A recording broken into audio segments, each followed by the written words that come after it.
네, 북한이 지난달 29일에 이어서 보름 만인 오늘 새벽에 또다시 미사일 시험 발사를 감행했습니다. 문재인 대통령은 오늘 오전 국가안전보장회의를 긴급 소집하고 북한의 도발을 강력히 규탄했습니다. 네, 관련된 이야기 나눠보겠습니다. 동국대 북한학과 김용현 교수 나와 있습니다. 안녕하세요. 네, 안녕하십니까. 예, 일단은 이게 전형적인 그러니까 간보기 혹은 떠보기라도 표현을 하죠. 이렇게 네. 봐야 되는 건지 의도를 뭐라고 봐야 되겠습니까? 다목적이다. 그렇게 봐야 될 것 같습니다. 예. 지금 말씀하신 것처럼 문재인 정부가 출범한 지 지금 나흘 됐습니다. 예. 그리고 외교안보 라인이 아직 구축이 안 돼 있습니다. 예. 그런 상황에서 문재인 정부에게 제불을 한번 날렸다. 예. 그래서 어떻게 반응하는지 이것을 보겠다는 것이 예. 중요한 의도다 이렇게 봐야 될 것 같고요. 네. 또 하나의 의도는 지금 칼빈 스노우가 지금 동해상에서 한미 간에 지금 군사훈련을 하고 있습니다. 예. 칼빈 스노우까지도 도달할 수 있는 미사일을 지대한 미사일을 북한이 쏠 수 있다. 예. 이것을 보여주는 것이고 그 과정에서 트럼프 정부에 대해서도 북한의 존재감을 지속적으로 부각시키는 예. 그런 측면이 있다. 또 중국이 지금 현재 중국에서 1대1로 예. 정상 포럼이 지금 오늘 개막이 됐습니다. 예. 어떻게 보면 이제 그 잔치에 지금 찬물을 끼얹는다 이렇게 봐야 되는데 네. 어쨌든 그걸 통해서 중국에게도 북한의 미사일 능력이 지속적으로 지금 진행되고 있고 또 예. 능력이 확장되고 있다는 것을 보여주는 그런 차원의 다목적 행보다 이렇게 볼 수 있겠습니다. 예.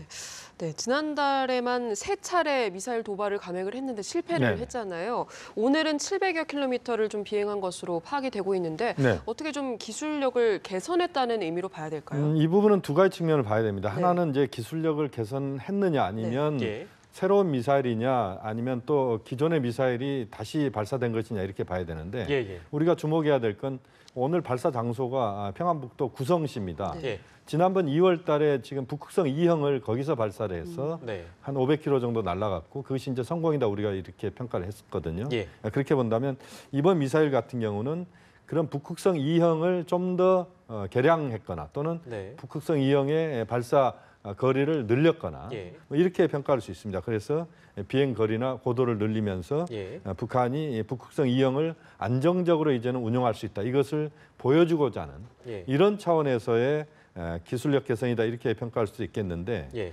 지난번에 이제 계속 잇따라 실패한 것이 북한으로서는 또 다시 실패했을 경우에는 상당한 또 기술적인 부담을 안게 되기 때문에 네. 좀 더 지난번에 성공을 했던 것을 다시 발사하면서 타이밍을 지금 미국에서도 지금 백악관의 주요 안보 책임자들이 한국에 내일 오거든요. 예. 이런 것들까지 겨냥한 그런 타이밍을 노렸다 이렇게 본다면 보다 안정적인 미사일을 기존에 실험했던 것을 다시 개량하거나 이런 차원에서의 미사일 발사다 이렇게 평가할 수 있겠습니다. 네, 그 미사일과 관련해서는 글쎄요, 뭐 미국과 일본이 보는 시각, 그러니까 분석하는 내용이 조금 다른 것 같습니다. 그러니까 일본은 그러니까 ICBM 가능성이 충분히 있다라고 얘기하고 있고 미국은 뭐 그럴 가능성 없다 이렇게 보거든요. 네네. 어떻게 봐야 되는 겁니까? 지금 이제 미국과 일본의 입장이 다른 것은 아마 일본은 예, 예. 지금 뭐 아까 기자 리포트도 있었습니다만 이제 뭐 피난 훈련도 한다. 예. 약간의 좀 호들갑 이런 아. 느낌도 좀 있거든요. 예. 그러니까 아베 정부가 자신의 그 군사적인 부분에 있어서 예. 뭔가 그 북한 변수를 활용해 가지고 내부의 어떤 정치적인 예. 안정 또는 정치적으로 지금 뭐 여론 지지율을 높이는 이런 수단으로 좀 활용하고 있는 부분들이 분명히 있습니다. 예. 그래서 일본에서는 약간 뻥튀기가 좀 되는 부분이 있고 그거의 연장선. 그렇습니다. 미국은 좀 더 기술적인 부분을 정확하게 좀 보려고 하는 것이고 네. 또 미국 입장에서 봤을 때 ICBM 발사 능력을 북한이 이미 갖게 됐다고 본다면 미국으로서도 상당한 책임을 또 미국 트럼프 정부도 가져야 되기 때문에 예. 그 미국 정부는 좀 최소화시키고 예. 일본 정부는 그것을 좀 최대화시키는 이런 입장인 것 같고 한국 정부 입장에서는 객관적으로 북한의 미사일이 어떤 기술적 수준을 갖고 있는지를 정확하게 판단하는 것이 저는 매우 중요하다고 봅니다. 예, 각국의 국내 정치 상황을 볼 때 어떻게 보면 그 멘트 자체가 네. 자신들의 상황에 걸맞게 나오는 거네요. 그러니까. 그렇습니다. 예, 알겠습니다. 네, 이렇게 좀 그동안 실패해 왔는데 오늘 만약에 좀 만족스러운 결과를 북한이 가져오게 됐다면 네네. 뭐 추가 도발 수순이 뭐가 될지도 좀 관심이잖아요. 뭐 계속해서 레드라인을 넘지 않는 도발을 할 것인지 아니면 네. 핵실험 카드를 꺼내 들 것인지 이런 것들도 궁금합니다. 지금 당장 핵실험 카드를 꺼낸다는 것은 북한으로서는 상당한 후폭풍을 감수할 수밖에 없고 네. 또 미국도 지금 압박만 하자는 게 아니고 대화도 할 수 있다. 또 지금 북한의 최선희 북미 국장도 어떤 이야기를 했냐면 북한이 트럼프 정부와 대화할 수도 있다. 여건만 맞춰서. 된다면. 예. 예, 그런 이야기를 했고 중국도 역시 마찬가지고 지금 문재인 정부도 대화는 병행할 수 있다. 또 예. 대화가 좀 더 중요하다. 이런 뉘앙스가 있거든요. 예. 이런 상황에서 핵실험은 완전히 죄를 뿌려버린다. 예. 그렇게 보면 핵실험은 지금 당장 북한이 쓸 수 있는 카드는 아니라고 보고 예. 다만 이제 저강도 도발, 아까 레드라인이라는 말씀하셨습니다만 레드라인을 넘지 않는 범위 내에서 간헐적인 도발을 통해서 이러한 북한의 미사일 능력이 지속적으로 성장하고 있다. 이것을 좀 보여주는 이런 수준에서의 행보를 앞으로 당분간 펼칠 가능성이 높다. 그렇게 전망이 됩니다. 그 미사일 발사할 때마다 늘 따라붙는 그 해석 중에 하나인데요. 네네. 우방인 중국이 과연 몰랐을까 하는 부분입니다. 미리 알았을 수도 있지 않을까요? 물론 이제 그렇습니다. 이번에 지금 구성시에서 발사되는 이 미사일은 13일에도 일부 외신에서 북한이 미사일 발사를 하려고 한다 이런 징후가 있다. 예. 이걸 보도를 했었습니다.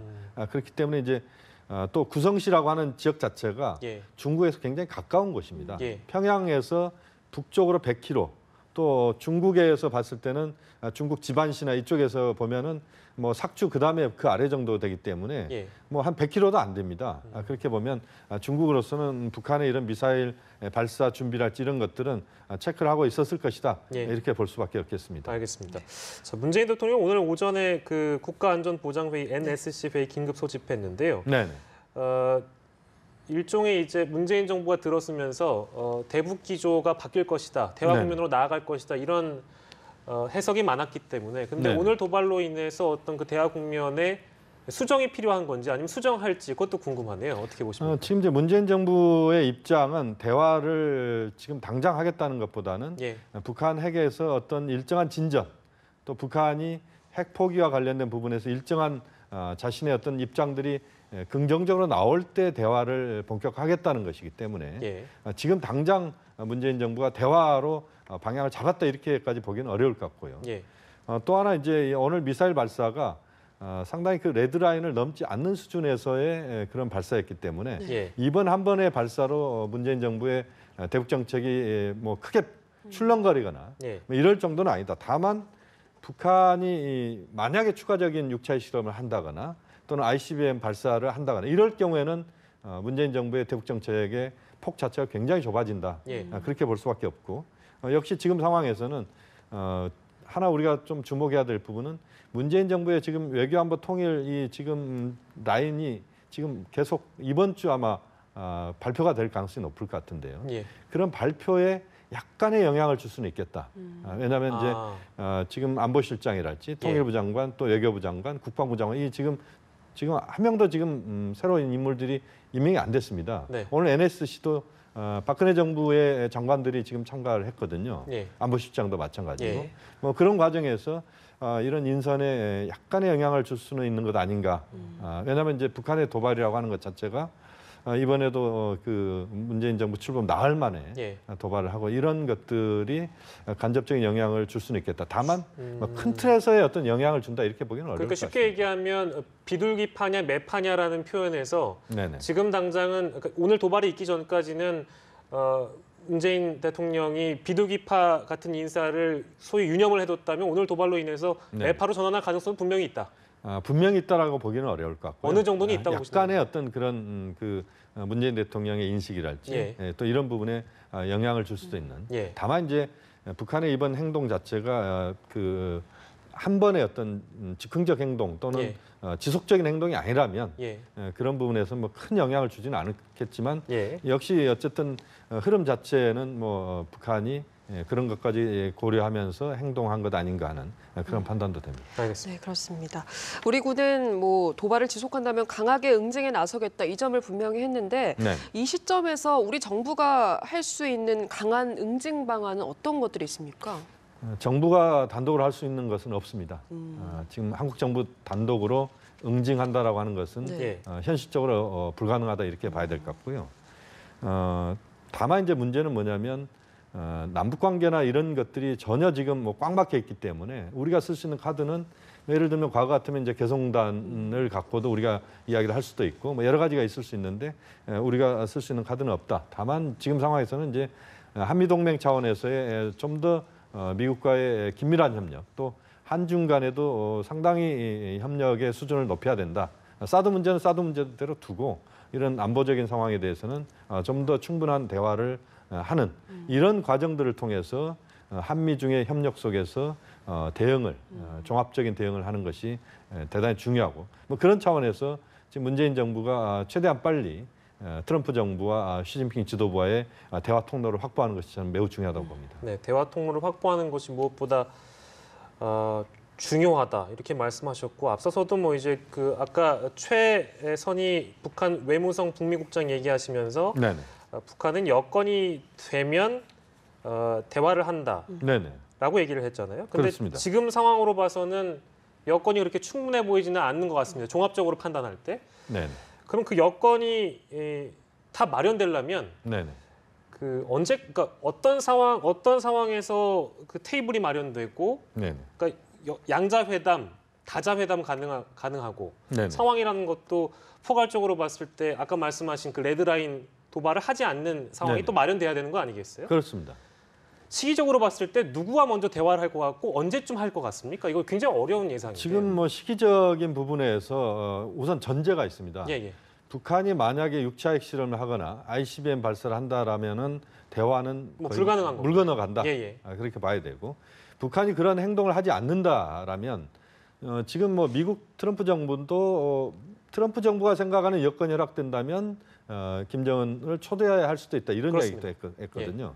그래서 이런 흐름들은 제가 볼 때는 지금 5월달 상황이고 그렇게 예. 본다면 한 7, 8월 정도까지의 상황 속에서 예. 가늠할 수가 있는 것 아닌가. 그래서 그 정도 시점까지 핵실험을 하지 않는다는 전제하에서 예.